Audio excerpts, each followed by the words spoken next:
Lochoya sampo pagyo trashi pa tuche tempe trinle yarngoda belge drolor zampe zeparche pande lame shabla solvade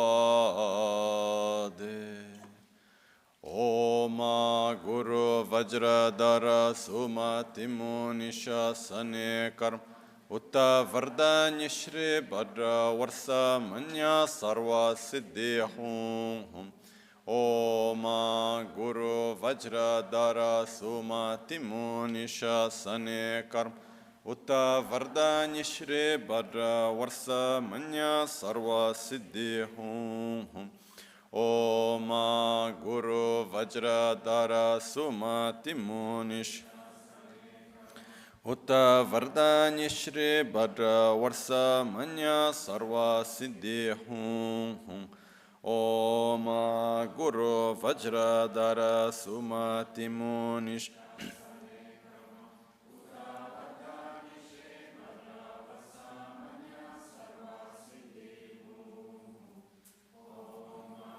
Guru Vajradhara Sumati Munisha Sane Kar Utta Vardanya Shri Bhadra Varsa Manya Sarva Siddhi Hum Om Guru Vajradhara Sumati Munisha Sane Kar Utta Vardanya Shri Bhadra Varsa Manya Sarva Siddhi Hum Om Guru Vajradhara Sumati Munisha Sane Karma Utta Vardanya Shri Bhadra Varsa Manya Sarva Siddhi Hum Om Guru Vajradhara Sumati Munisha Sane Karma Utta Vardanya Shri Bhadra Varsa Manya Sarva Siddhi Hum Om Guru Vajradhara Sumati Munisha Sane Karma Utta Vardanya Shri Bhadra Varsa Manya Sarva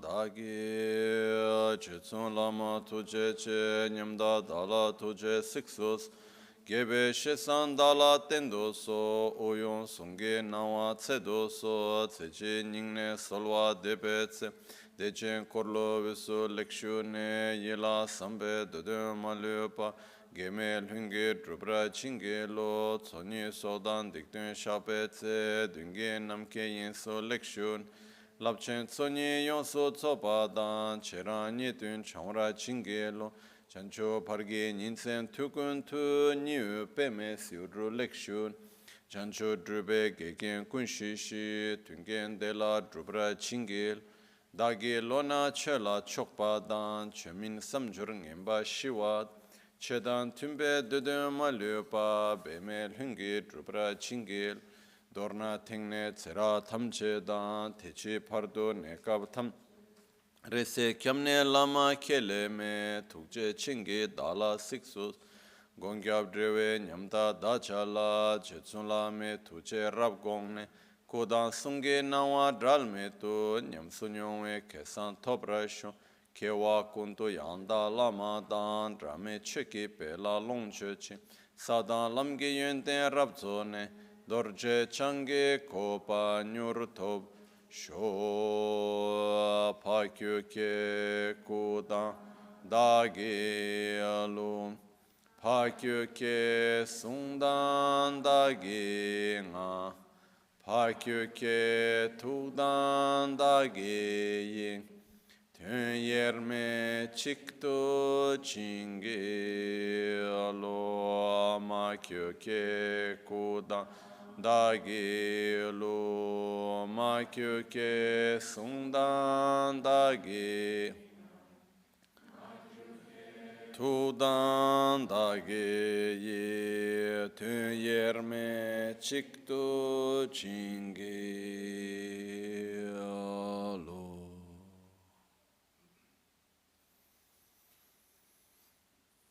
Om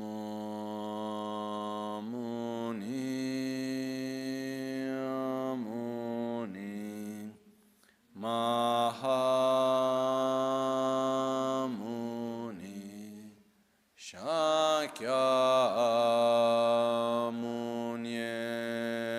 Swaha.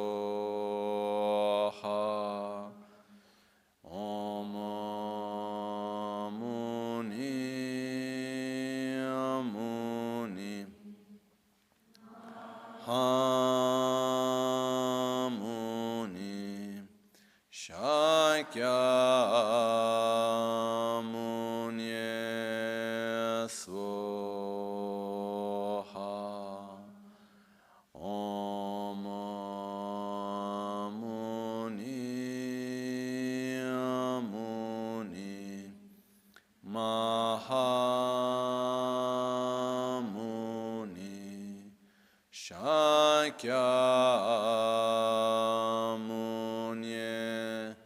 Swaha.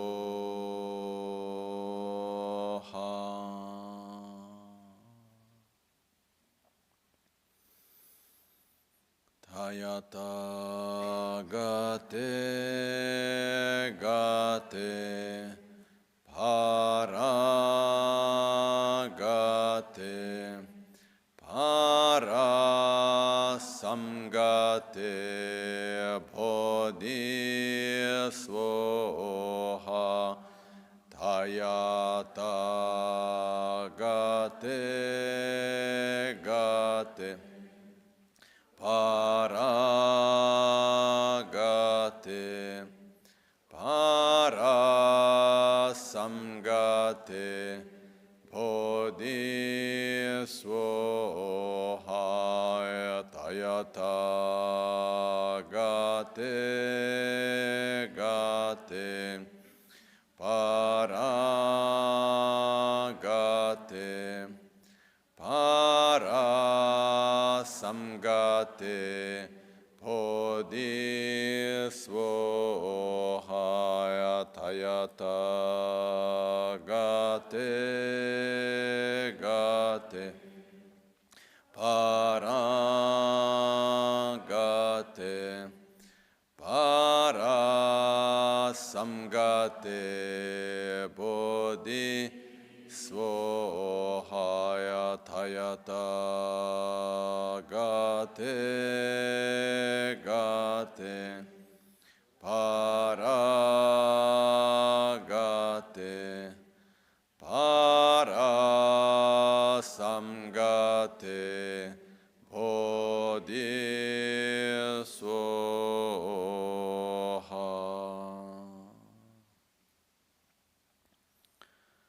Sangye chudan tsoge chonam la chancho pardo dani kyapso chi dagi chinso gibe sonam ki drola pinchira sangye drupar sho. Sangye chudan tsoge chonam la chancho pardo dani kyapso chi dagi chinso gibe sonam ki drola pinchira sangye drupar sho. Sangye chudan tsoge chonam la chancho pardo dani kyapso chi dagi chinso gibe son Pinchira Sangye Druparasho. In the Buddha, Dharma, and Sangha, I take refuge until enlightenment.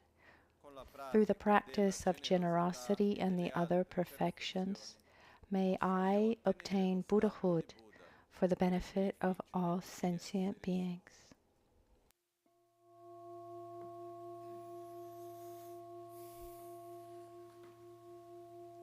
Ci mettiamo in una posizione confortevole. Sit in a comfortable position with your back straight but not tense.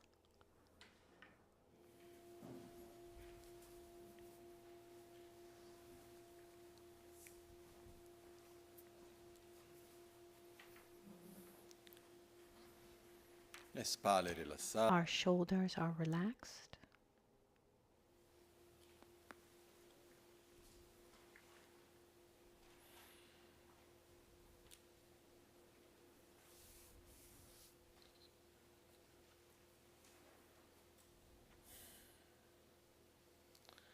La testa legge, Our head is slightly forward, con la bocca rilassata, with our mouth relaxed, our tongue possibly touching, relaxing on the palate, and our eyes guardando verso il basso. slightly closed, looking downwards.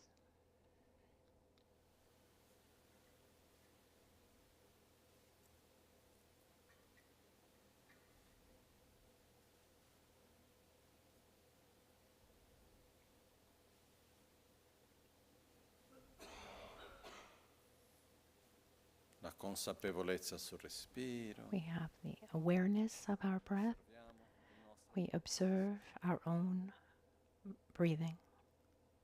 portiamo l'attenzione su noi stessi. We bring our attention to ourselves and particularly on our own breath.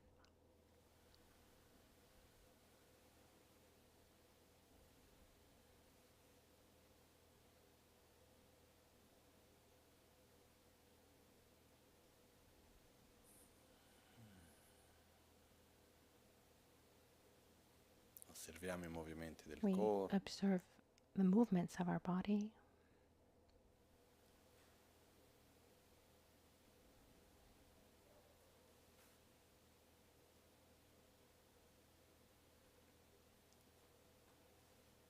Osserviamo la sensazione alle narici. The sensation around our nostrils of the air that comes in and that goes out.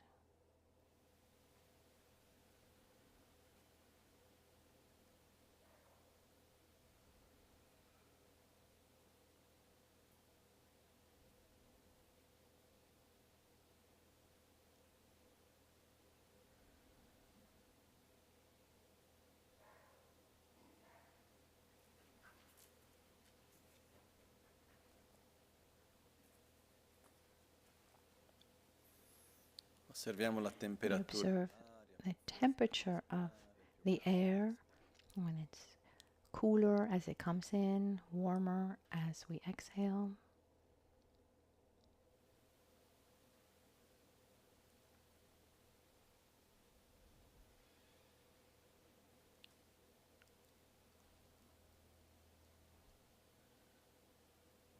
con gentilezza.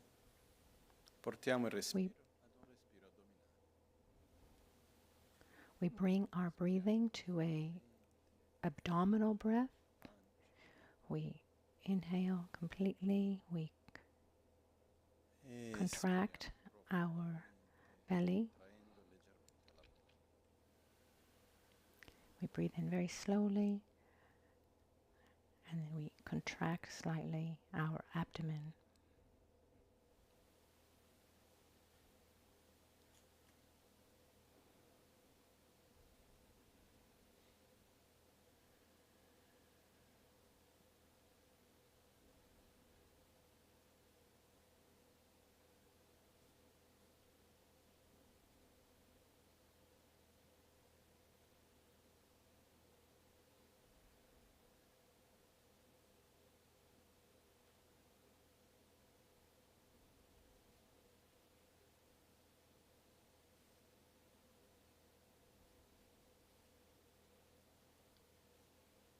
Proseguiamo con il respiro. We follow with the yogic breathing, or rather, as we inhale, that flow continues after having filled up the lower part of our belly. We keep breathing to fill up the upper part of our body, our chest, and have a slight feeling of the lifting of our upper body. And as we exhale, we first exhale from our chest down to our belly until we contract our abdomen.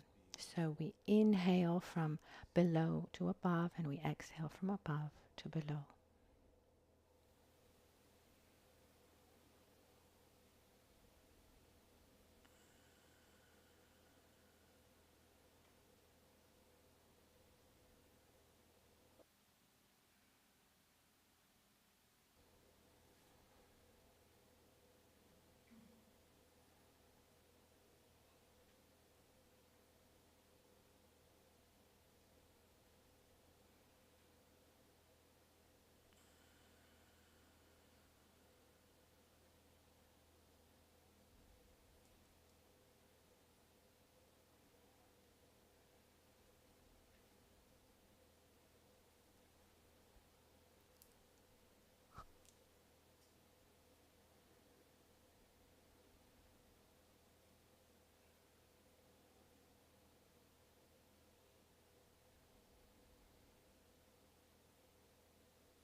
Respiriamo con calma, We senza fretta. breathe slowly without hurry, and we create a natural break after we inhale and before we exhale, where we hold the air a little bit without forcing. So we inhale, hold, and we exhale, and we hold without forcing.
Inspiriamo contando fino a 4. We inhale, counting to 4. We hold for 4, and then we exhale for 4, and we hold for 2. Inhale 4, Trattengo 4. hold for 4,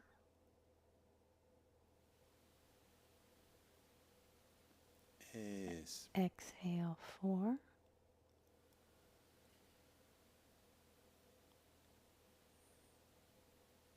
Trattengo 2. and hold for 2. Inspiro 4. Inhale 4,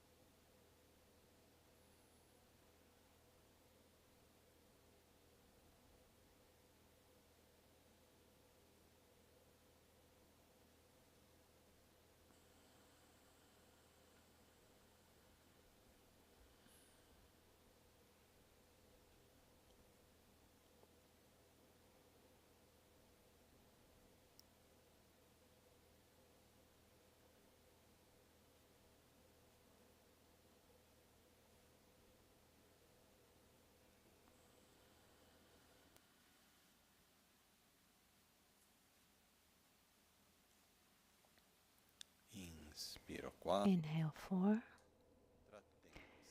hold for 6, exhale 6, and hold for 3.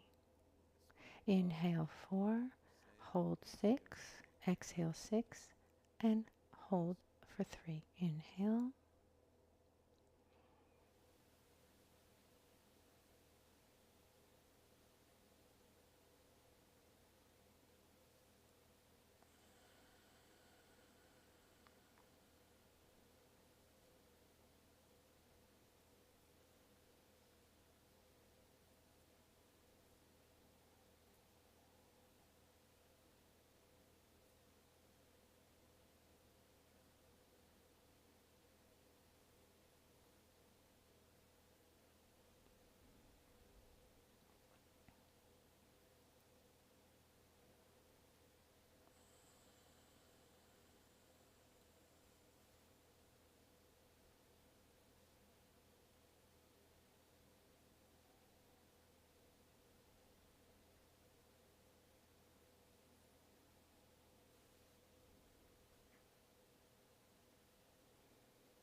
Idealmente, Ideally, inspiro we 4, inhale for 4, trattengo 8, hold for 8, exhale 8, and hold for 4.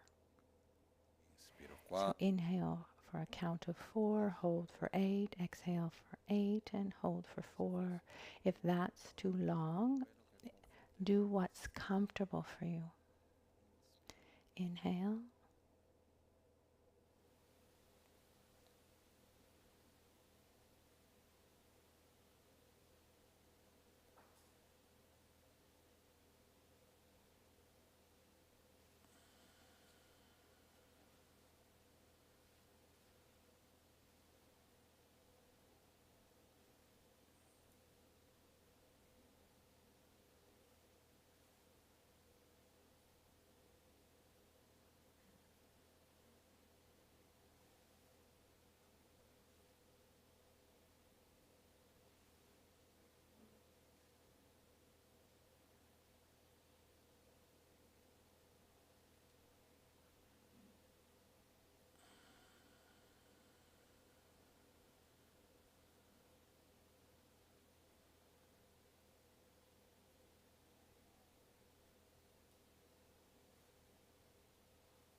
respiriamo We naturalmente, breathe naturally without counting in these 4 phases.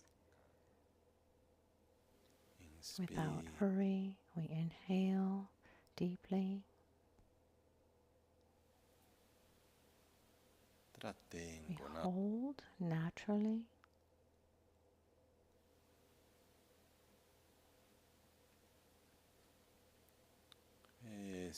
And we espiro exhale profondamente, deeply.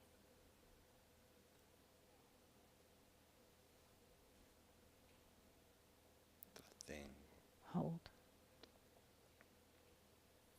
inspiro. Inhale.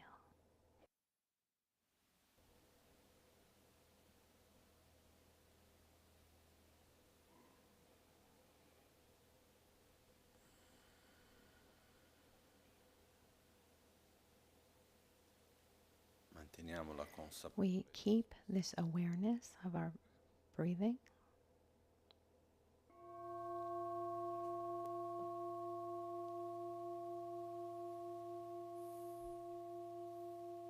e riportiamo la nostra And we attenzione bring our attention back little by little to the outside. We open up our eyes. We move our hands.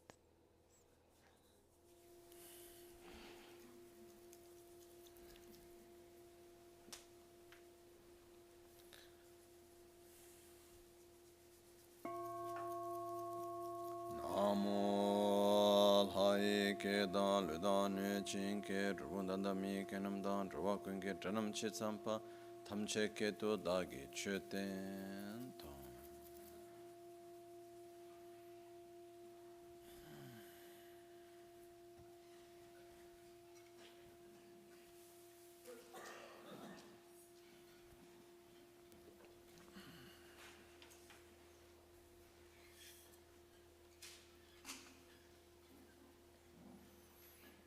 Buongiorno. Hello. Good morning.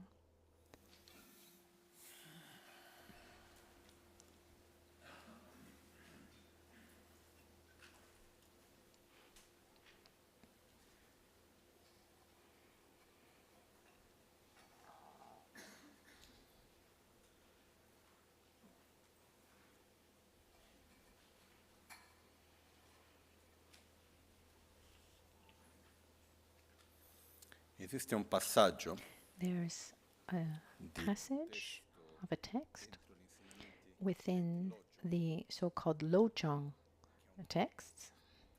It's insegnamenti preferiti. one of my favorite teachings. Lojong means that mind training. And it's the part that has to do with this mental training, this mind training towards altruism and wisdom. And there's a part of these teachings Che qualcuno dica that, che tu sei un Dio sulla terra. and the teachings say, whether if someone says that you're a god, it doesn't make you a god on this earth. And if they say that you're the devil, doesn't make you a devil. So don't have neither attraction nor aversion. And this takes us to a very important point, which is Cosa sono? Io chi- that is part of the question: who am I? What am I? Quando noi cerchiamo And di when we capire try to understand ourselves, una delle cose che cerchiamo one of the things that we try to do is to label. We put on labels. Yesterday we talked about this. Yesterday afternoon, I think. The importance that exists of not judging a person, but the actions of that person. Because if I judge the person and there's an aspect I don't like, I generate aversion towards the person. If I judge the action, then I generate aversion mostly towards the action, and that changes everything. So one of the fundamental aspects is when I ask myself, who am I? What am I? Prima di tutto noi First of all, we are a flow of thoughts and emotions, of sensations, physical states of being. We're a union of body and mind and our surroundings, environment. di solito si dice un insieme di corpo We aggiungo ambiente. usually we say body and mind, but I add surroundings because I don't exist independently from what I perceive. So I am the union of all of this, but I'm a flow. Basta guardare noi Just stessi oggi, look at ourselves today. quanto diversi siamo How rispetto a different quando are eravamo we niente tanto today? Not so long ago, just a month ago, a year ago, 10 years ago. It depends on everyone's age, from 30 to 40 to 50. If we take a picture of us as a child and we think, we say that was you. Is your body the same? No.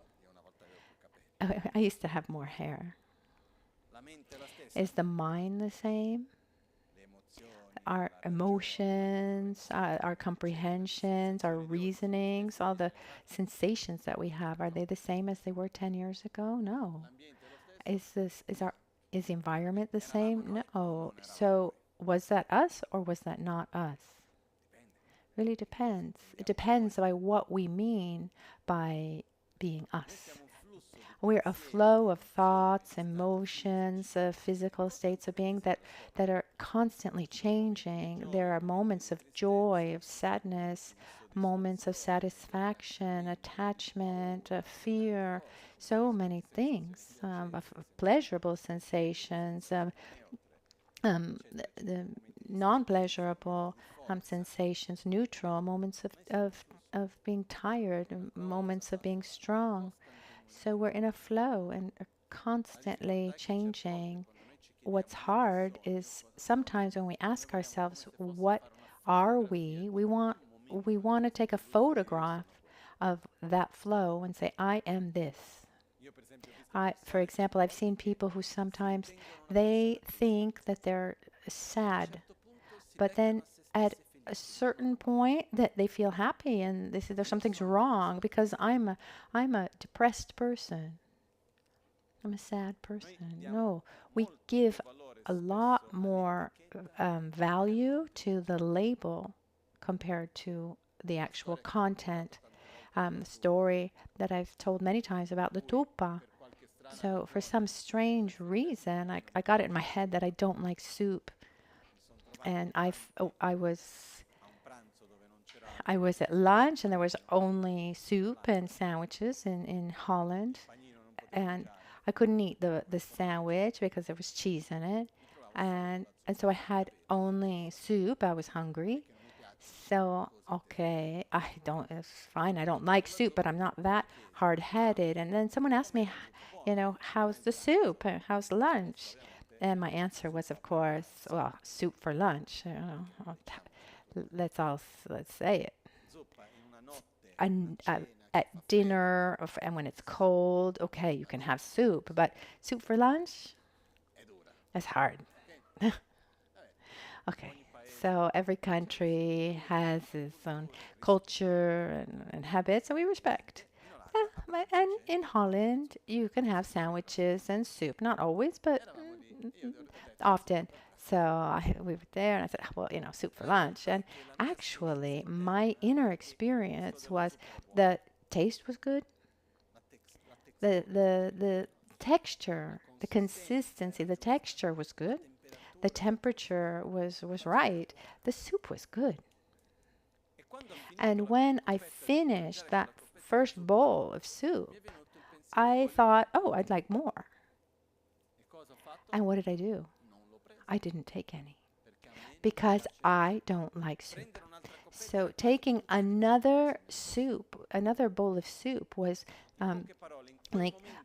going against myself. So what was speaking more loudly, the contents or the label?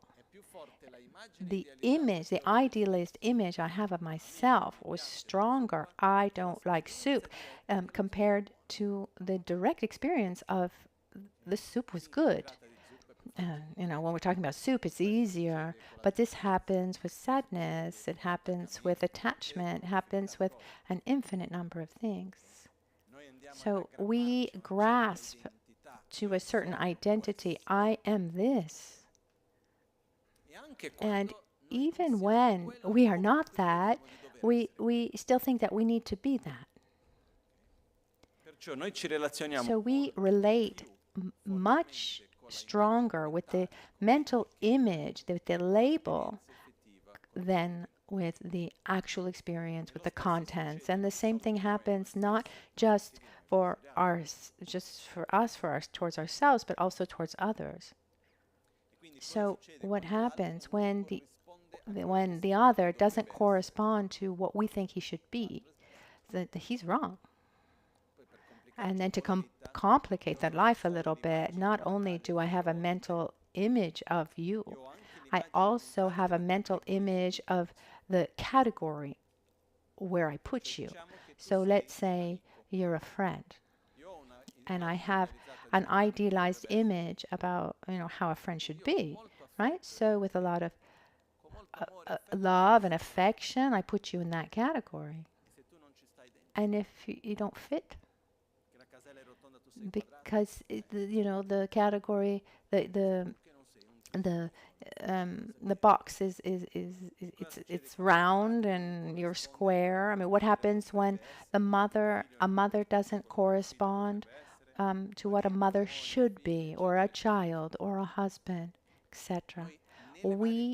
In the various categories, we have this tendency of creating an idealized image. So that person with that relation, we say the person should be like this, and that as long as that person corresponds to what we think it should be, that's fine. But once they don't fit, then there's a problem.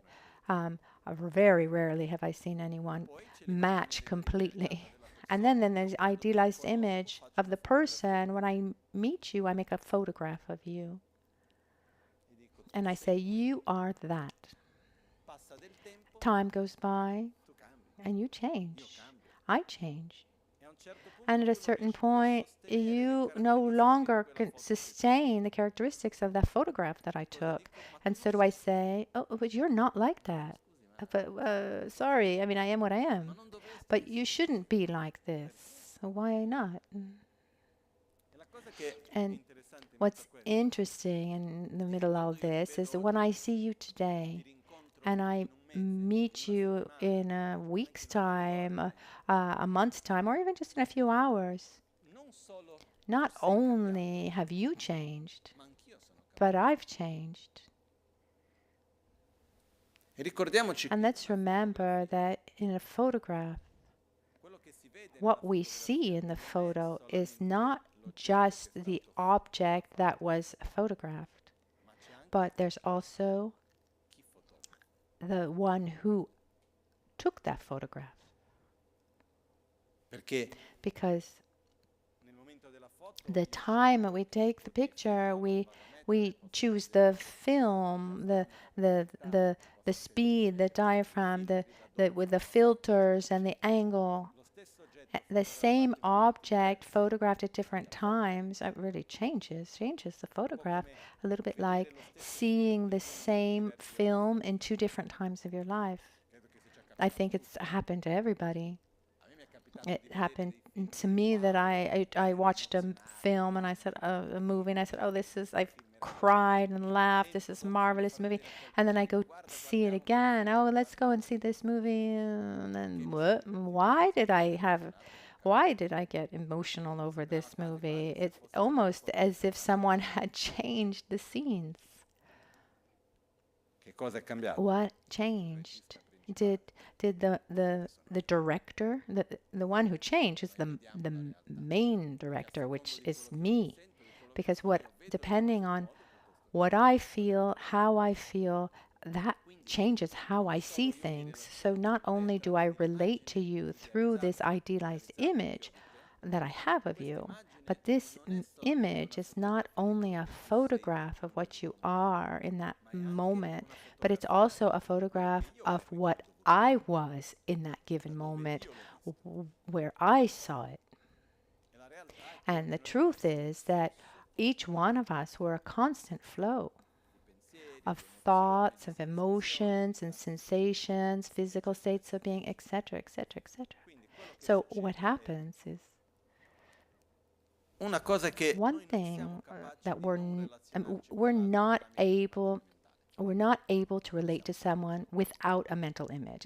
We're just not able, but we can at least do something important. We can call like a image update. Every once in a while, we do an update. So we've known each other for 50 years, or we've been together for 30 years, and every once in a while, we need to update. Allow yourself to know yourself, to look at aspects that maybe you hadn't seen before. So you see, you look through the eyes of today and not through the eyes of the past. In other words, eat the soup and say, wow, this is delicious. I like this, even if apparently I don't generally like soup, but I like this soup. Allow ourselves to give a new name. So we update the mental image.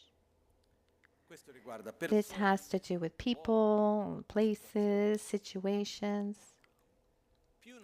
The more attached we are, grasping in a rigid way to a mental image, this idealized image of how something should be, the more we're going to suffer, the more we suffer.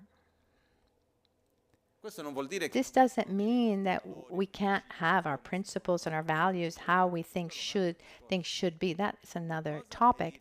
One thing is saying, oh, I would like to live in a world where the correct conduct was, where there's respect and coherence, where love is important. totally agree, and I maintain that direction.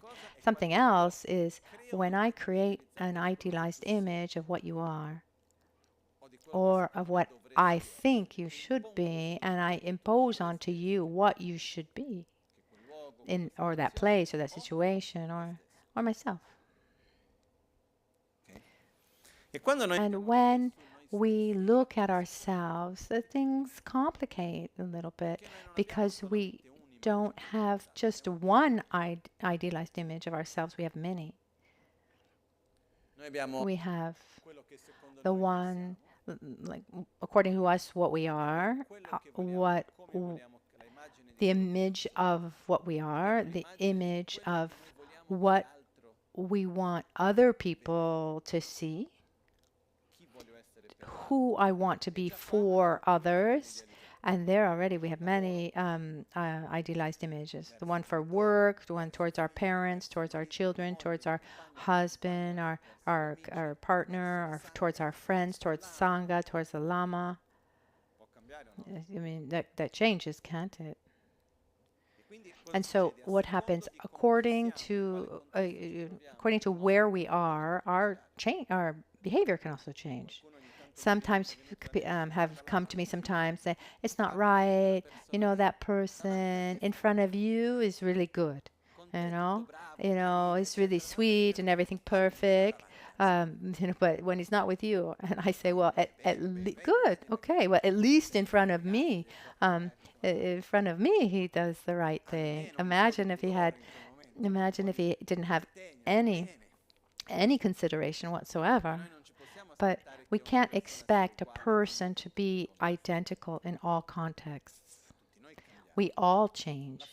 The trap for ourselves is trying to uphold an image in front of someone else, something that we actually are not. Once I was talking about this and someone said that it's like being it's like being in a political campaign. You try to show something that you're not, and then once you've won, you show that you're not. But then there's lots of prices to pay, because I wanted to gain your respect and attention, and now I have it, but I'm not actually that thing. It's very difficult. I mean, many conflicts and problems come up. So don't be afraid to be who you are. Remember that we're not one thing or another. We're a flow of things. And this game of image has a double aspect.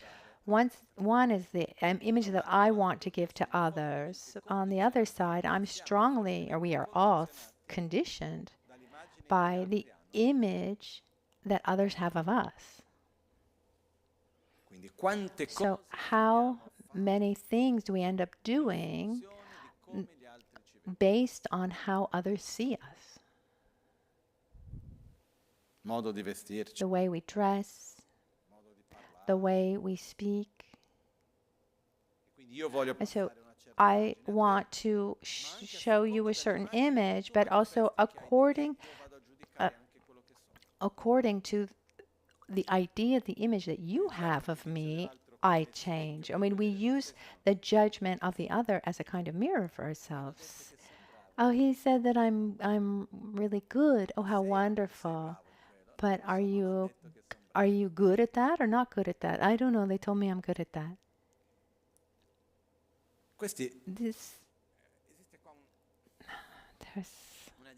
There's a dynamic here that's called the 8 mundane dharmas. The eight mundane dharmas, they're 8 dharmas that we practice very well. We don't need to work at it. They're called 8 attitudes that naturally we do, and they go into the opposite direction of the spiritual path.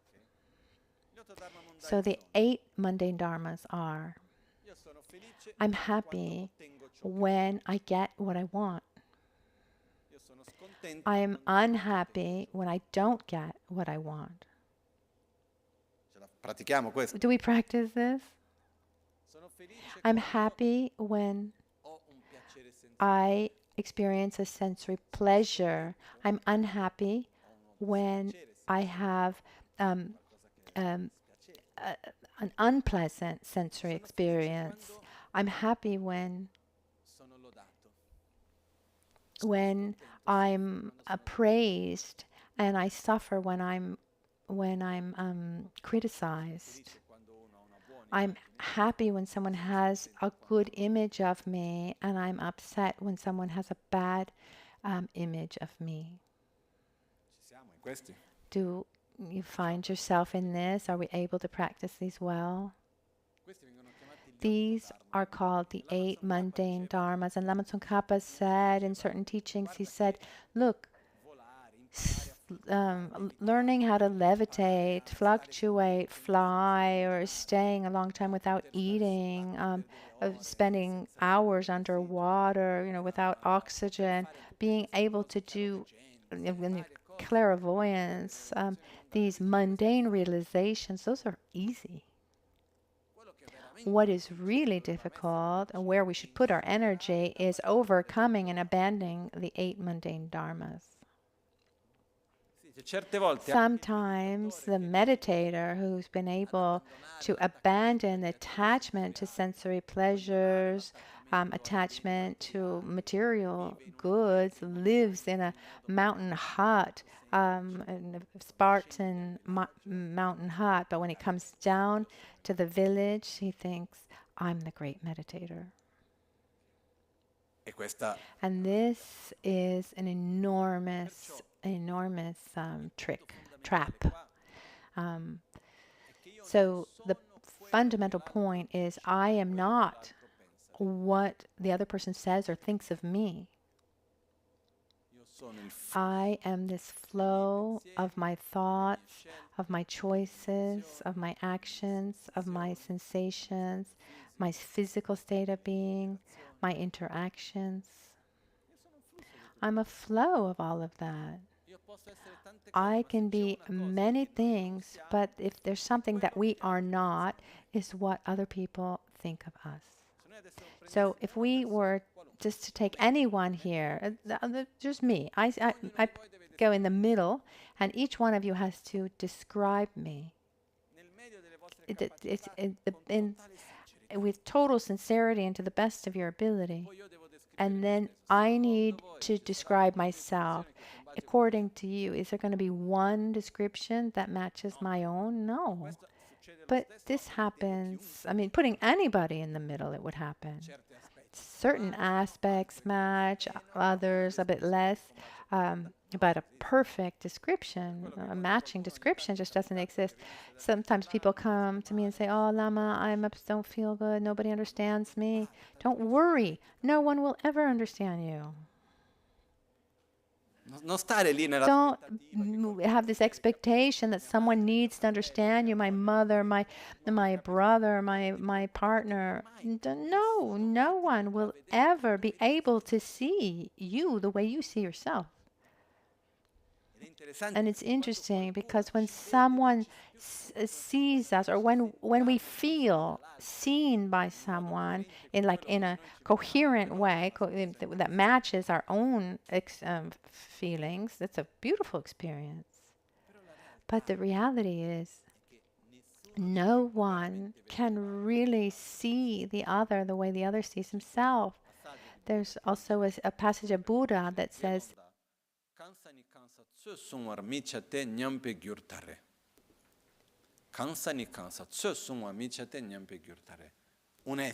being, kansa ne kansa, a being is not able to understand, to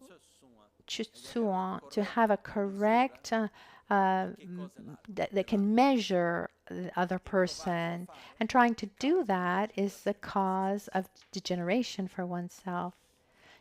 You're not able to sum up someone. We never know who we have in front of us. There's a story that Ken Lakbala told me about this, and then a very similar story happened 2 or 3 years ago in India. To tell you this more recent one, there was a monk in the monastery of Serpom, and his nickname was Dimakara. In the local language, in the Karnataka, it meant like out of his mind.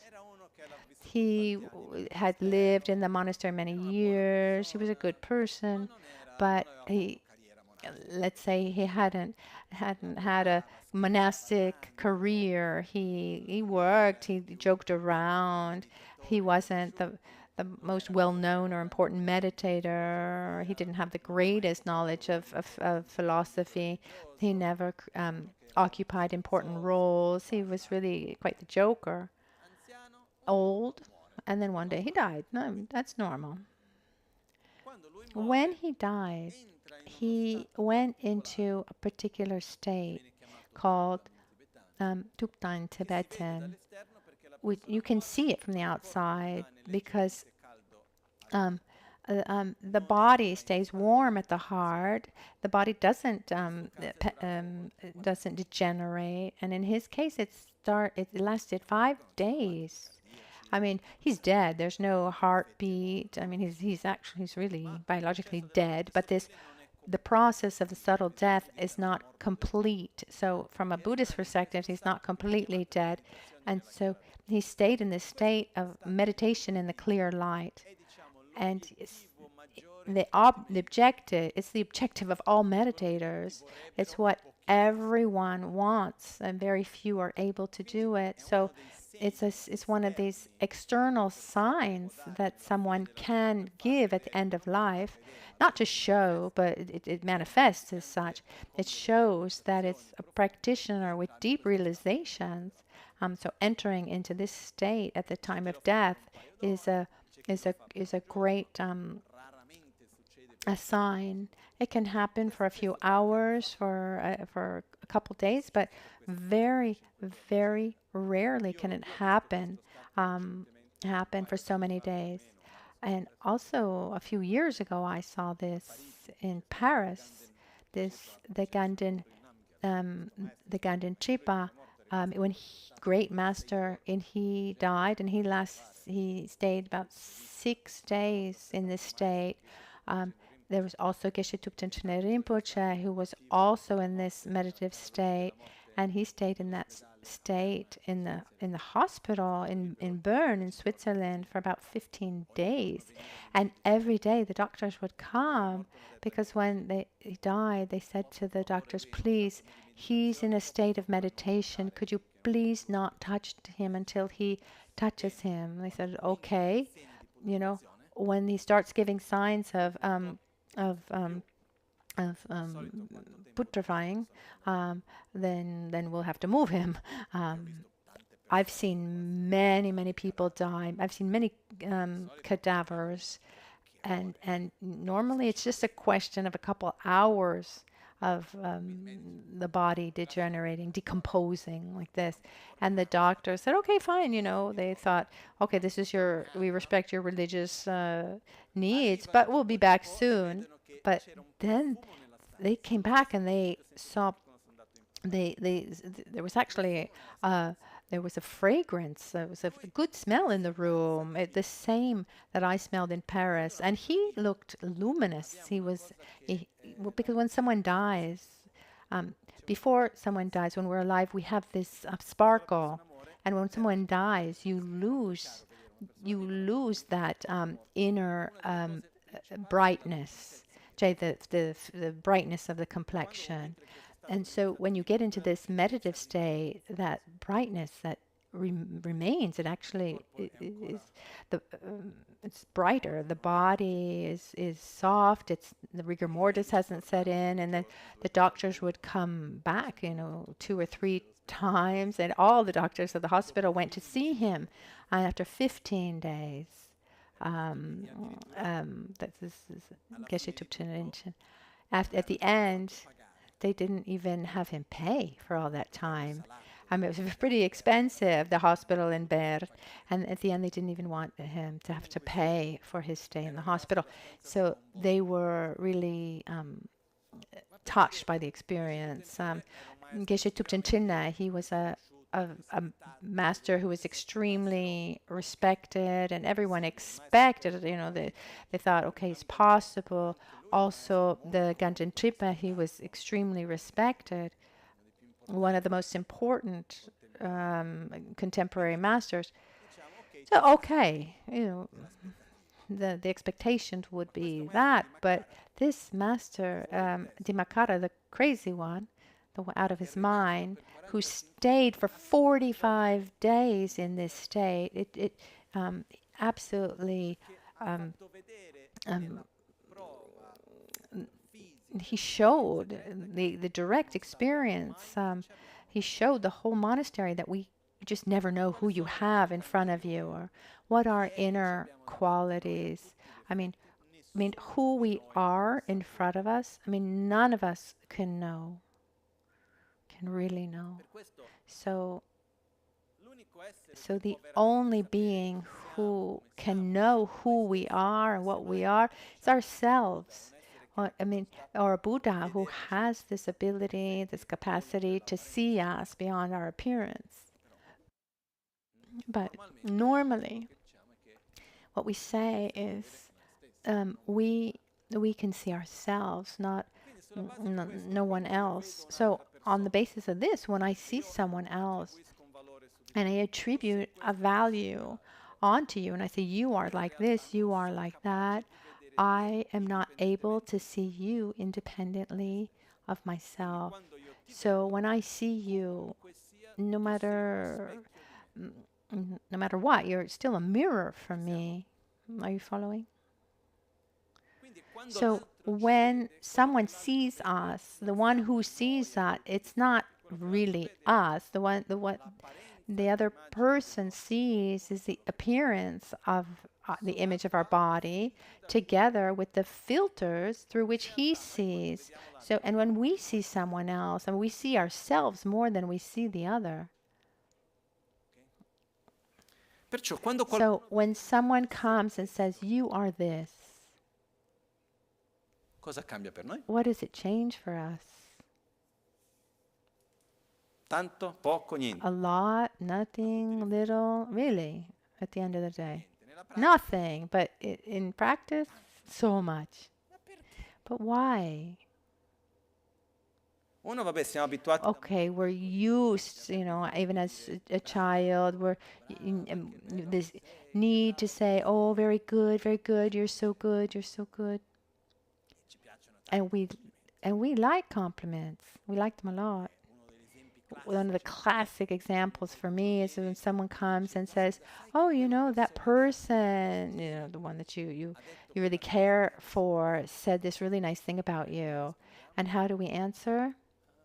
I'm sorry, I didn't hear what you said. Can you repeat that? Obviously, we understood, but it's a massage to our ego. Say, oh, that's so nice. We can't, from one day to the next, eliminate this. But we can generate awareness and diminish the impact in our lives. And this changes so much for us.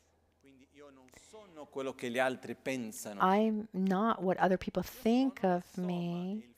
I am the sum of the flow of my values and thoughts and choices and emotions, my physical states, my interactions. I'm the union of all of this in a continuous flow. Okay?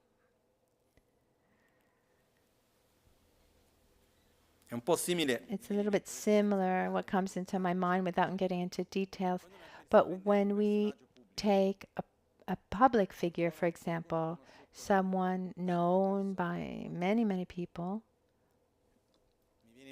I'm thinking about a story without getting into all the details about it, but it has to do with Joseph Stalin, where at a certain point he's said Stalin is not a person. I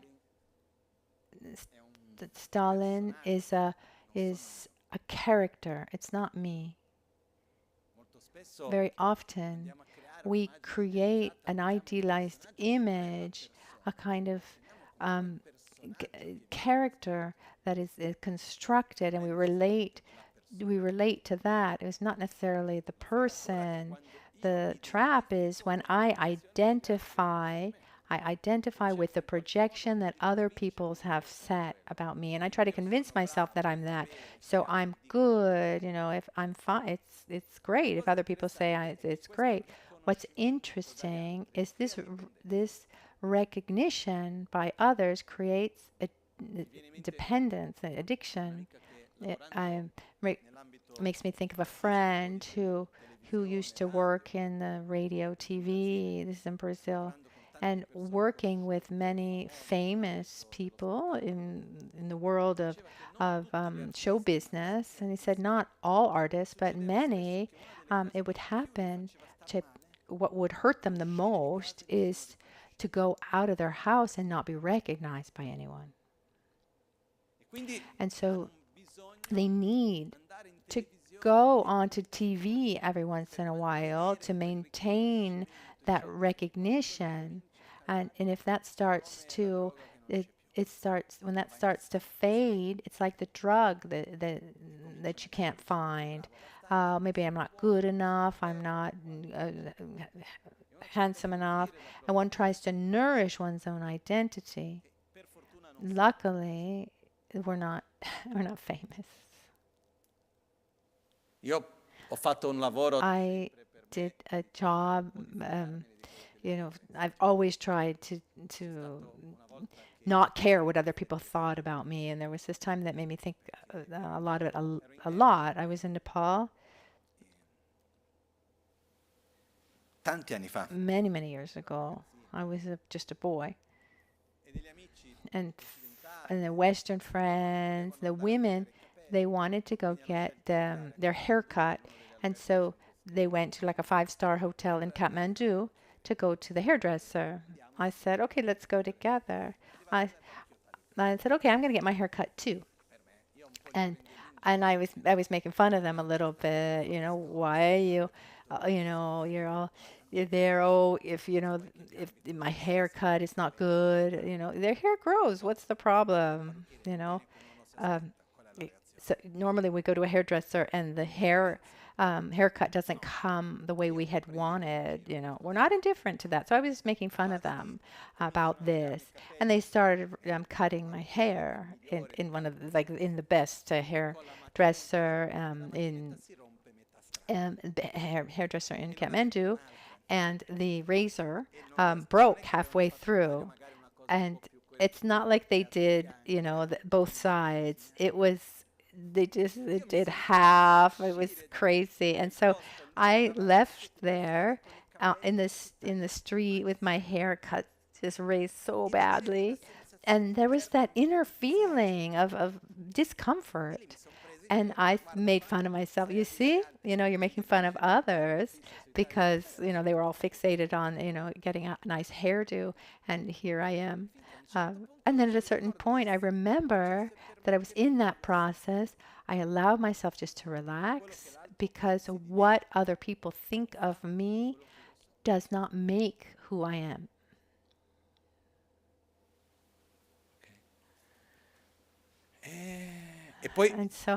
And then there's also the one who wants to have an image. He wants to have the image of someone who doesn't care about his image, or who dress, like this, or this. But let's see how he feels if he has to wear a jacket and a tie.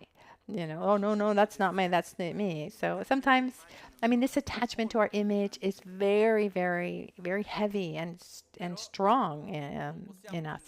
But we can't eliminate it from one day to the next. But this path, we can always be less and less dependent on this image that we have of ourselves, and mostly understand that I want to be my values, my actions, my choices, my interactions, my physical, emotional state of being. And in front of all this, there's a job of training Atisha brings to us here, where little by little we try more and more to not nourish the image that we have, not nourish the image that others have of us. There are different points about here. Here, Atisha says,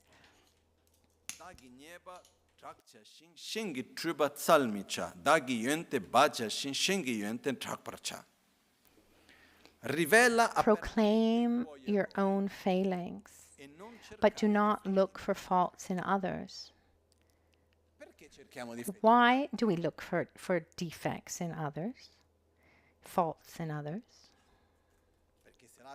Because if someone else is not well, then I'm not that bad off.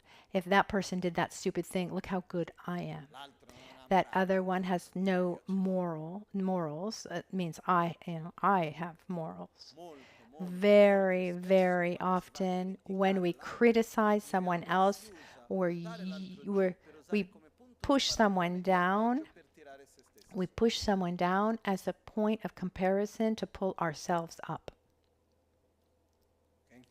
Chiaro? Is that clear? Why should we openly admit our own mistakes instead of hiding them? For two reasons. When I hide my errors, it means I want to transmit a certain image of myself. So I become kind of slave to that image, and I identify myself through the image that someone has created of me. And that in itself is a cause of suffering. On the other side, the more I hide my mistakes, my faults, the greater the possibility for those mistakes to grow and repeat.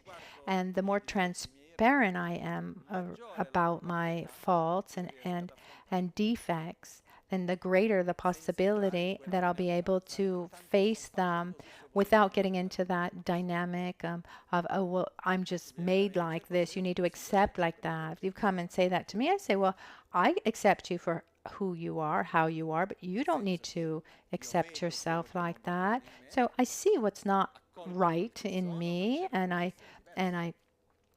accept that, but I try to be different. So openly admitting our own mistakes is one of the greatest acts, because I recognize where I have a behavior that's not working, physical, verbal or mental. It's an act of great maturity. I've seen very often this lack of responsibility for one's own actions, often out of fear of judgment, and this is represented by the watermelon in the toilet.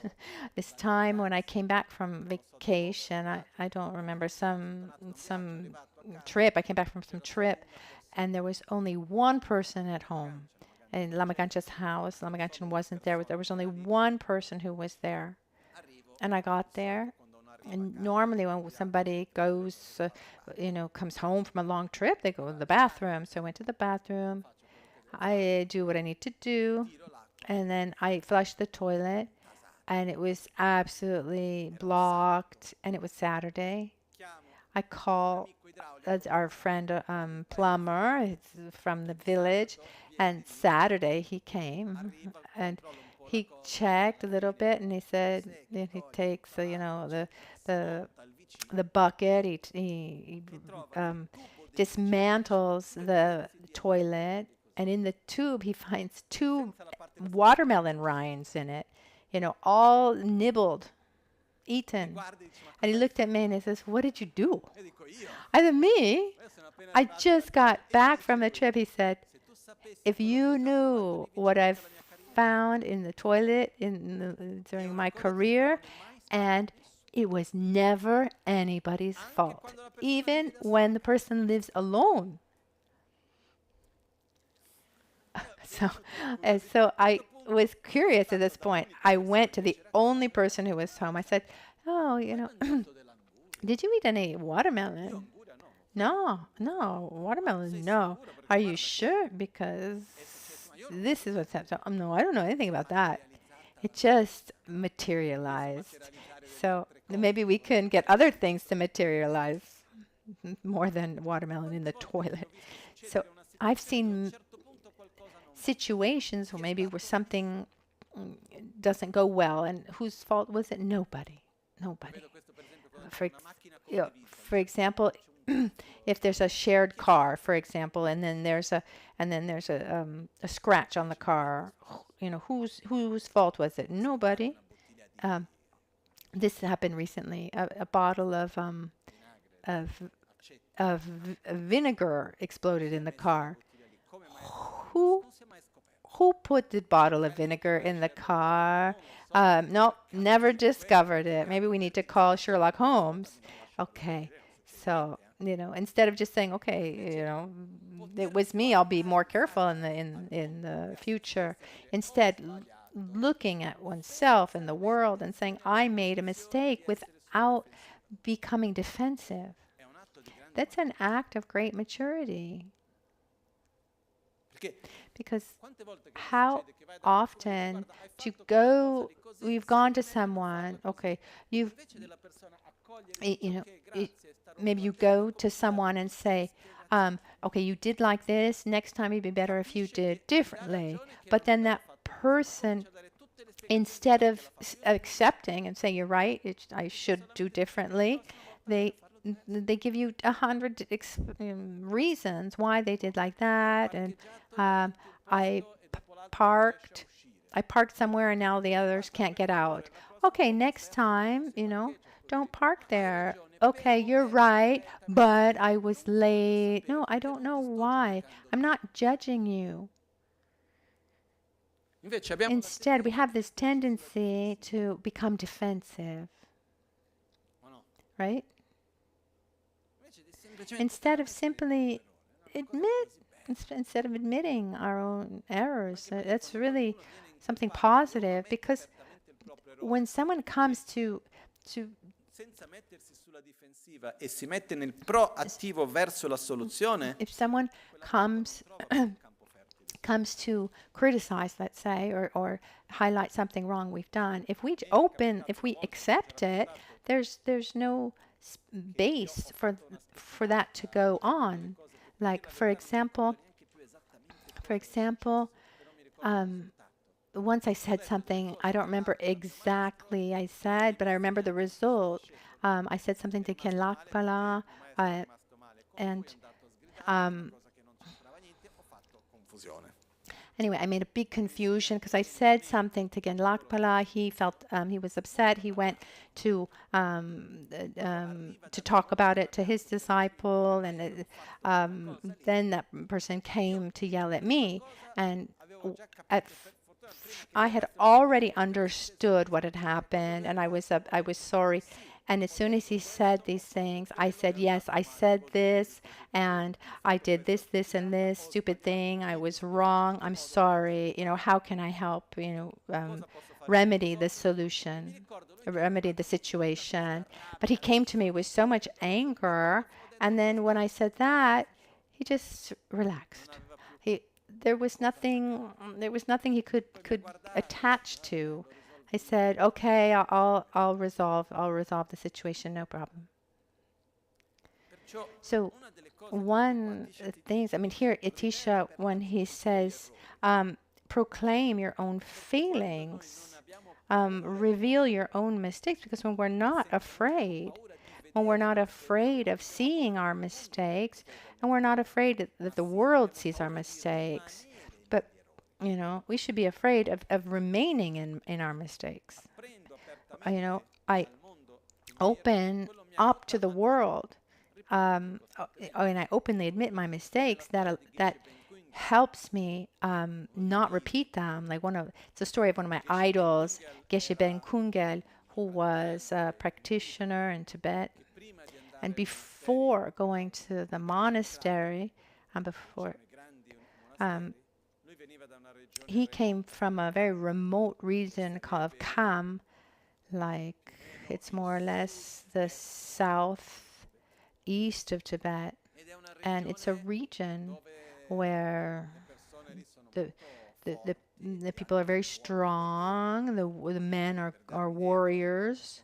For example, when the Red Army of Mao Zedong arrived to Lhasa, they needed 3 days to take Lhasa. When they went to Kham, it took them 3 years to take Kham. They're great warriors, and it's a culture where even today I've heard, a man who doesn't know how to kill another man is not a real man, and they dress a little bit like cowboys. I remember, I remember when I was there, they walk around like with long swords or with the pistols. Now it's prohibited, but they're very direct. And so Benkunga was from this area, and he was like a crime boss, a group that would go and they were very violent, aggressive, and they would do these raids. At a certain point, he has some kind of meeting, or he changes his way of seeing, and he leaves that criminal life, and he went somewhere far, and he entered the monastic life.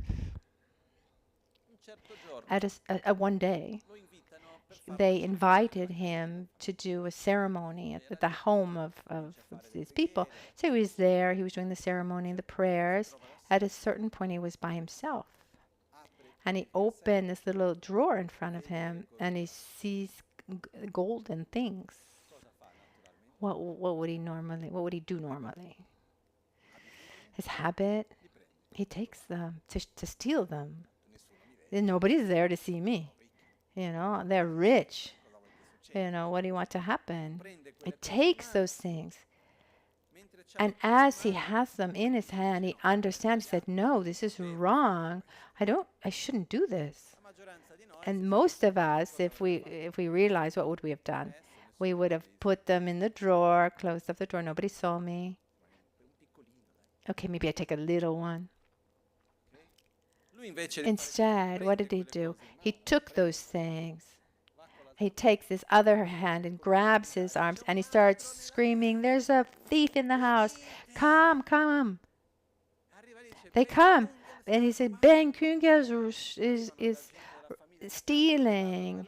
And they come running. Where's the thief? Where's the thief? And they see him holding up this. They say, he's crazy. This one's crazy. What was he able to do? He was able to stop at the same time this habit of stealing, because after this experience, it's difficult that he would repeat that experience. But he was also able to go against this image of this attachment to the image of the good monk. Another time, Ben Gunkel was doing a retreat. His master had sent him to a cave in the mountain. It was very common in Tibet. You would take it was like a mountain hut cave, and you would all dirt floor, small altar. And one of the greatest masters of the time sent his disciples to bring him food. And that day, he knew that his sponsor was coming to bring him food. And that day, he went outside. He went and got flowers. He prepared the altar even more beautifully than he normally would. And he sat down to meditate. And then he saw this beautiful altar. And he asked himself, but these offerings, who are they for? And then he realized that they were for his own ego. Those offerings were for creating a kind of image, as the great practitioner. And at that point, he bent down. He took some dirt, and he threw it onto the altar, and he got everything dirty. And then he sat down with his face a little bit closed, and the person came to bring food, bringing him offerings as well. Oh, just put it there. And he was a little brusque. And this one went back. He went to his master, a little upset, and he said, "You sent me. You told me to bring these offerings to this great practitioner.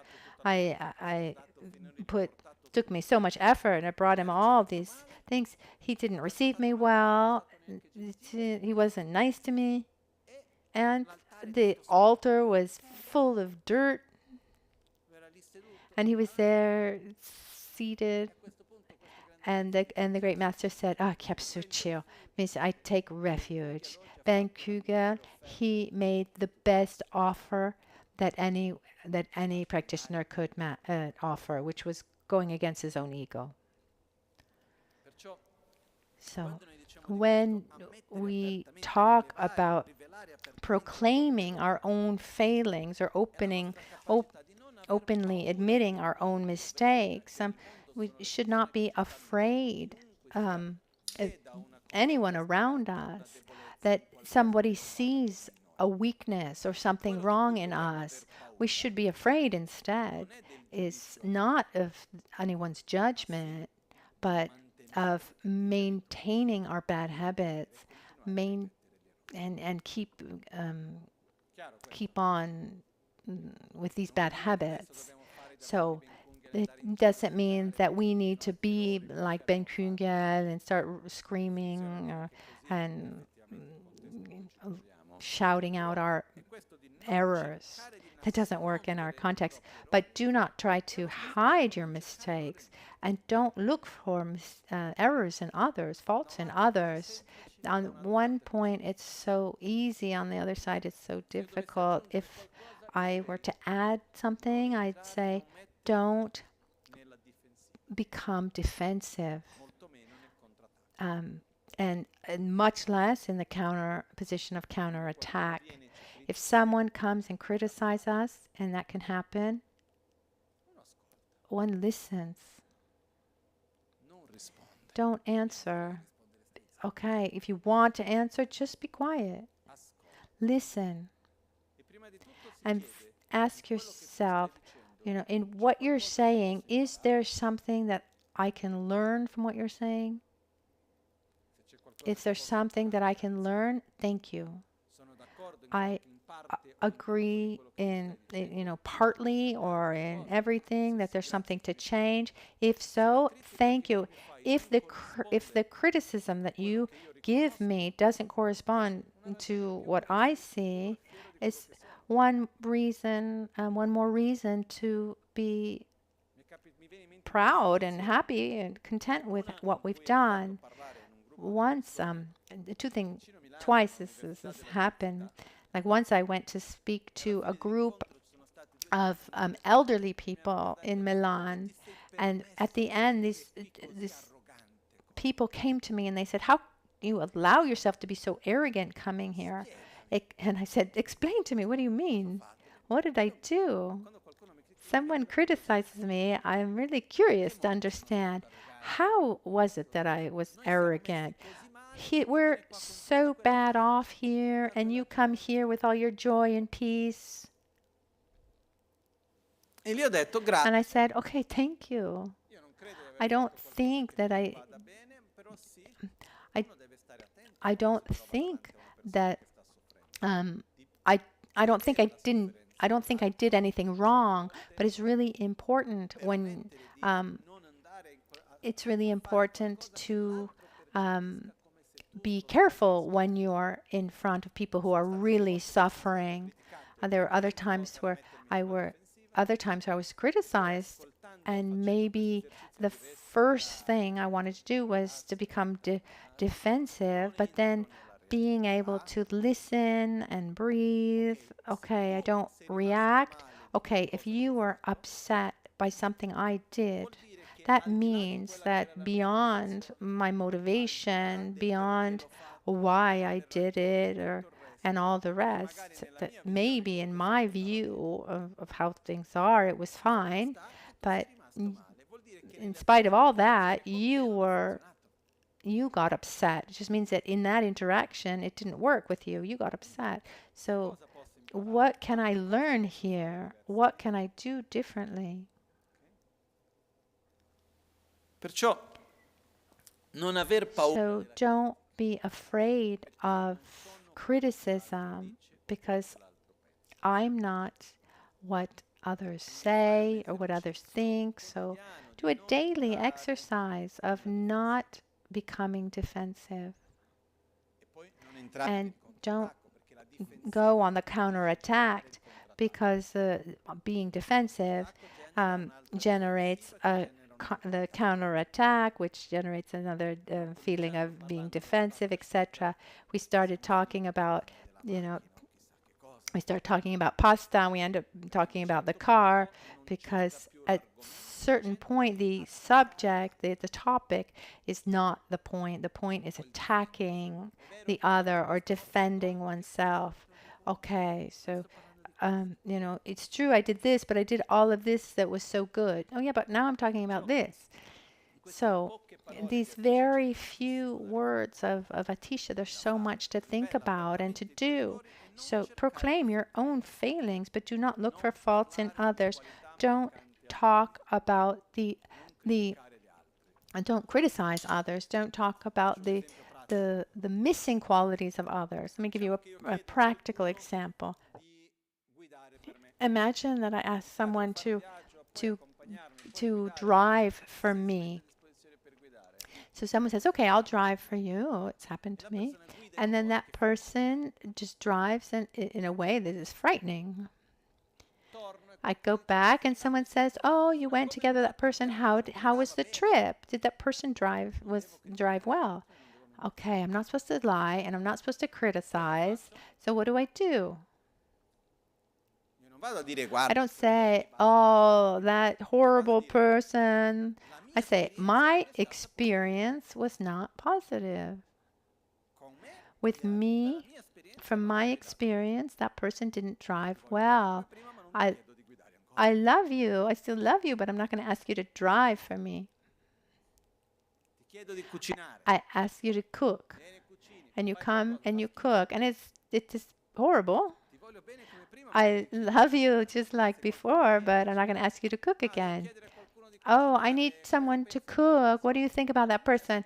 My experience, was not positive. Because one thing is sharing, where it's asked, what was your experience on something, on someone. And another thing is going and, and just freely criticizing. You come back from the trip. Oh, that person drives so badly. That experience was so bad. And so I freely criticize. That we should avoid. And we should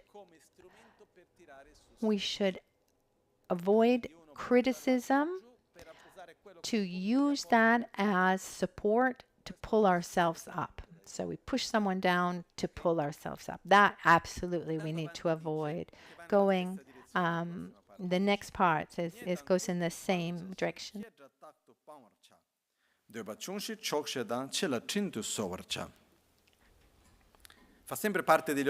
It's still part of the 8 mundane dharmas. Dei guadagni e del rispetto. Let go of concern for gain or respect, and always nedon kyorte. So nyeba means to gain material things. Nyeba, so I do something for you. If there's nyeba, I do something for you expecting for you to give me something back materially. So I'm kind to you because I want you to give me something. So I do something for you, expecting, waiting for something in back. And kurti is I'm expecting respect. I do something in exchange, not something material or some kind of respect or some kind of kindness or smile, whatever it is. Nyeba kurti. So here is it's translated as gain or respect. So and and always so let go of concerns for gain or respect. Don't do things to try to obtain material things or respect. I help you because I love you. Whether you recognize it or not, that's your problem, not mine. If you say that I'm good, that's not my problem.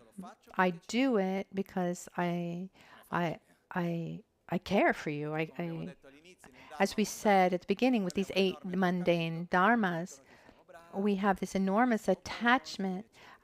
We want people to say we're so good, we're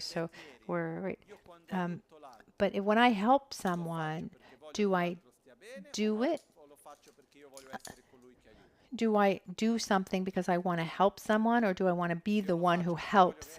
If I want to be the one who helps and I don't receive that recognition, say, oh, I spent so much money, I helped you, and I don't even have any recognition, so I'm not going to do it anymore. Or I took time, I, I, I worked hard, I went there, I listened to you, and at the end you didn't even say thank you. Okay, don't even think about doing something similar again. I don't know if it's ever happened to you, something like this. But just a minute. And I come and I helped you, and it's a lot of work for me. And you don't even thank me. But so why did I do it? Because I wanted you to thank me, or because I wanted to help you? Because if what I want is to be praised, it's a lot easier. I can even pay someone.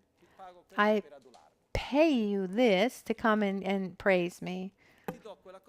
So at least, let's make the business let's have clear business. Business works well when there's clarity. So I want this recognition. Okay, so I'm going to give you this so you recognize me. I need to be recognized. I need to be praised. So okay, so for every compliment that you give me, I'll give you 10 euros. And, I have my budget. And so at least I know that I'll receive this. But it's part of the contract that someone needs to pretend that it's not for the money. In China, for example, I saw once at the very beginning of the widespread use of cell phones, they created a service in China where you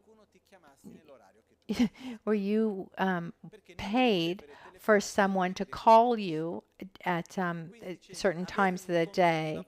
So because not getting calls showed that you weren't important. So like if you were in an important meeting and they called you during that important meeting, you say, "Oh, excuse me, sorry, I need to take this call," or you could talk about a certain topic.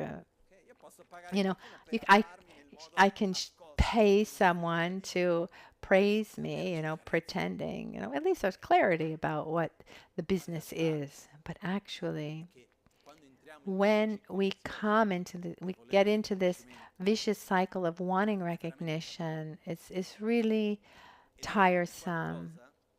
And it's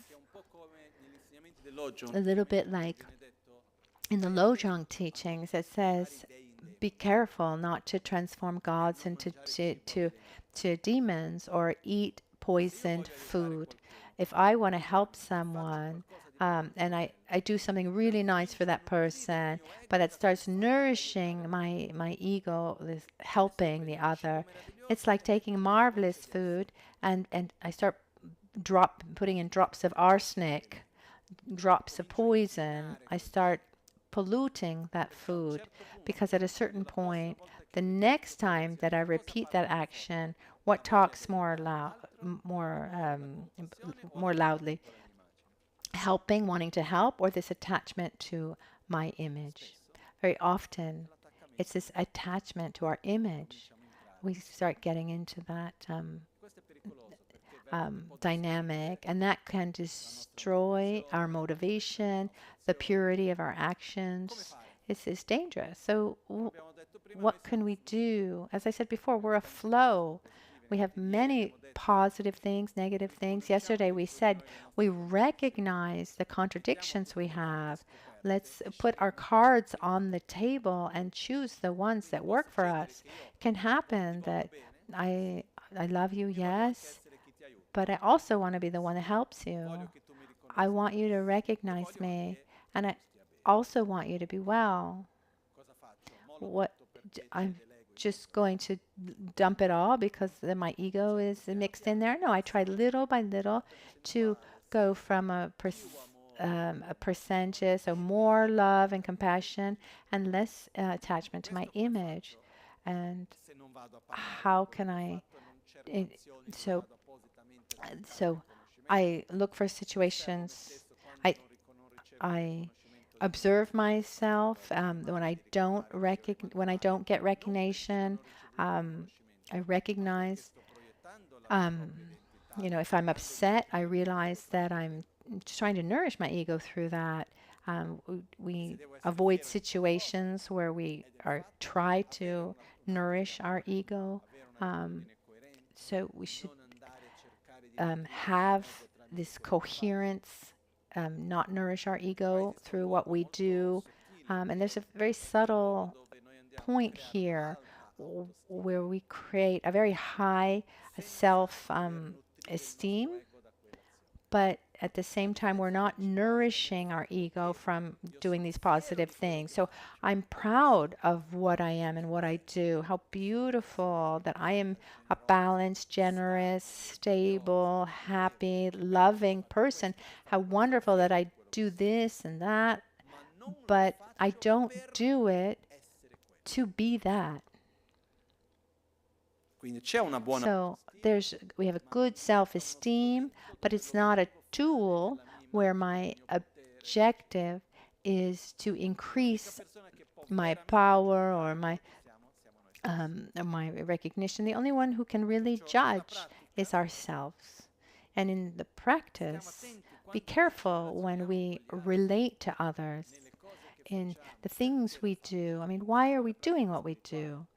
In our spiritual practice, there I'm reciting mantras or studying philosophy or meditating. Am I doing it because I really want to face my shadows and be support to others, or because I want to be the good meditator? Sometimes we want to be a good meditator, and we use our ego to do something positive. I mean, that could work at the momentarily, but mid and long term, I mean, it's bad for us. So don't do things to get recognition or any kind of material gain. And when we're in a context where we're dealing with others, Lama Michel once said to me, actually twice, and one time it really touched me. We were at the entrance of our house. We were there putting on our shoes in the winter, and he said, "Remember, what we're here to do." He meant me and him as lamas. We're here to serve. We're here to serve. And that's very important to me. So when we're in front of others, we're here to serve, to take care, to offer. How beautiful that we can do this. So ask ourselves, well, why are we here? Why do we want to do it? Why am I doing what I do? And it's really important to ask ourselves this question, you know, over the days, over the months, over the years, because when I start a very virtuous action with a very positive motivation, maybe there's a little there's some recognition, there's some kind of there's a kind of there's a kind of return for our ego, and then at the end it becomes the reason why we do it. It can. Instead, no, it shouldn't be like that. E rinuncia sempre al desiderio di notorietà. And always renounce the desire for fame, for notoriety. And this reminds me of a short anecdote. Lama Ganchen, when he was in Brazil, we're talking about the beginning of the 1990s, end of 80s. Yeah, beginning of 1990s, there was a girl, Marisa Orche, and she's an actress. And in that time of her life, she had gotten to the apex of her career. So there was no internet at the time. There weren't many cable channels. There was Rai Uno, and then there was Channel 5. There was Channel 7. That was about it. I haven't watched TV for a long time, but I remember this. In Brazil, we had 3 or 4 channels, and the main one was Globo, was kind of a monopoly. And people, what did they watch? They watched soap operas. And then there was this soap opera after dinner in the evening, and that one was the most watched. And she was the main character. And she had become very famous. She was a comic. And then in all of this, her hair started falling out. If you look at her in that time, you could see that her hair was like in a bun. And she went to Lama Ganchen because her problem was this her hair falling out, and he was a Lama healer. And he said, I've become very famous, and I've been able to have fame and money and recognition and beauty, but now my hair's falling out, and I have this problem. And Lama Ganchen looked at her, and he asked her, he said, so you've become famous, and now your hair's falling out. Yes. And he started laughing, but really laughing out loud in front of her so much. Ha ha, look, now she's famous, and now her hair's falling out. And he said, okay, don't worry, take these 2 pills, one white, one red, used for everything, just about balancing energies. You know, he put one in a cream, put the other in water. You'll see that it'll pass. And when she talks about this story later, she herself then told the story. I was present. She said, as he was reading, he showed me something fundamental. I understood something fundamental. Fame is not in me. You are not famous. The fame is in others, and those who see you as being famous. So I did theater. I did theater shows where I gave the best of myself, and I got very little recognition. I did things that were horrible, and I got so much recognition. So fame has to do with how others see you and not what you are. And it's interesting that when we think about a famous person, we think that that person has that kind of characteristic, when it's not a characteristic of the person, the being famous. It's a characteristic of many people that think something of you. And when she understood that, it really changed her dynamics. She took the pills, and her hair stopped falling out. I saw her once on TV. Um, and she told the story, and then they came at the center in Brazil. Thousands of people called asking for those pills. So we have this desire for recognition and fame and notoriety. When it's present, it just uses us up from the inside, and it can pollute our actions. The need of recognition, the need of being on stage and getting the applause. And often it's, oh, no, I don't want it, I don't want it. It's a lie. Because we like it. There's a real job to do where the solution is, I'm here to serve, I'm here to offer. And this applause, this need for notoriety, it doesn't always have to do with being a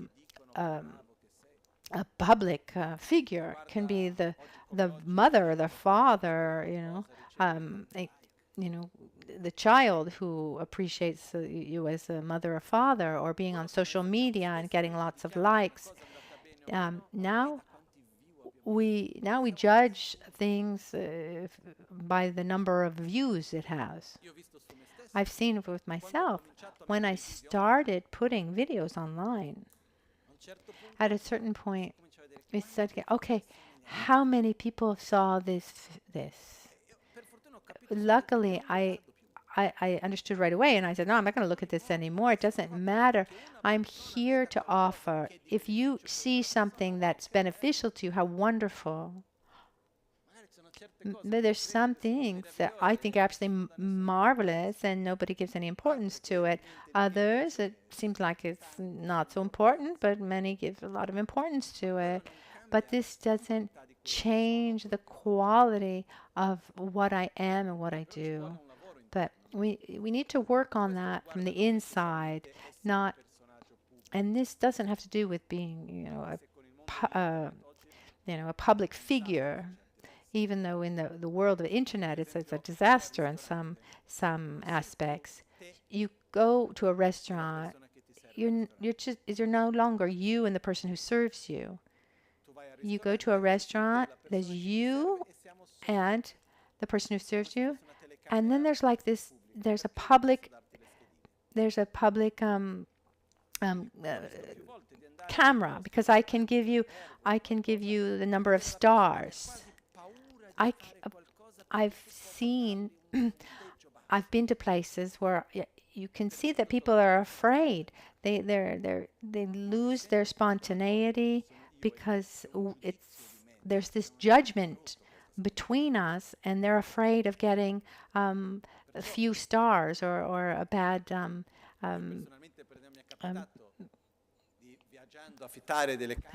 It's happened to me when I travel, if I rent a car or rent a place, if something happens, if I want to express myself, I write to you privately. It's not public, it's between me and you.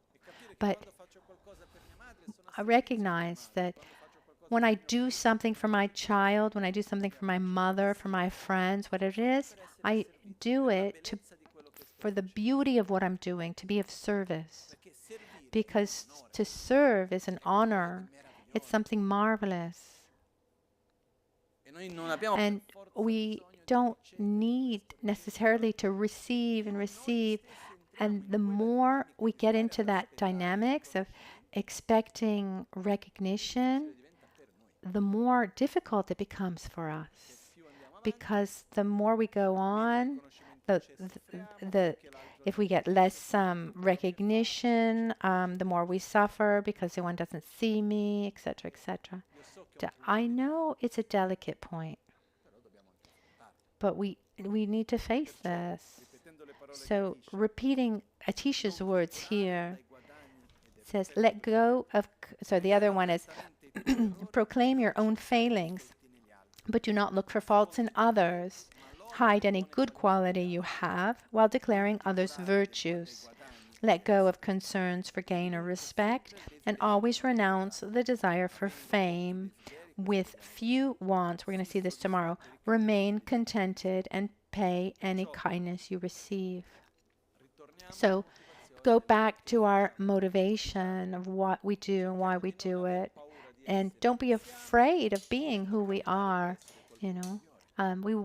We're walking wanting to be a better person. So my fear is not what others think, but the fear of staying with unhealthy habits, unhealthy behavior.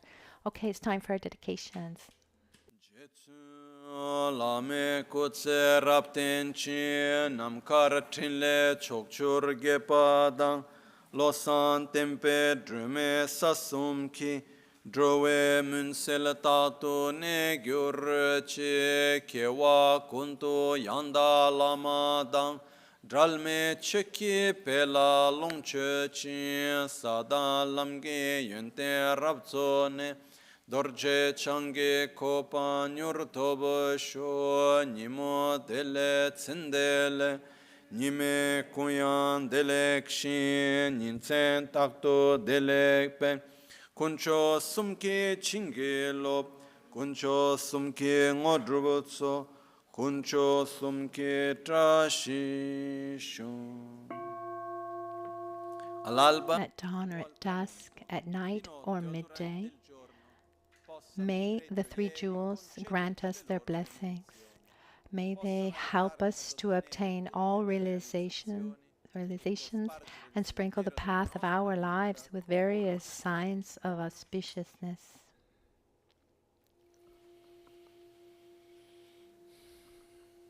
Oma hun tambalame sangerimboche, kyobalame tamchorimboche, trimbalame genderimboche, kyam. Buon appetito. Grazie. Have a good lunch. And thank you, everyone. As we did yesterday, if you need to leave tomorrow or tomorrow morning, you can come for a very quick hello. Otherwise, we'll see you tomorrow or in the next few days.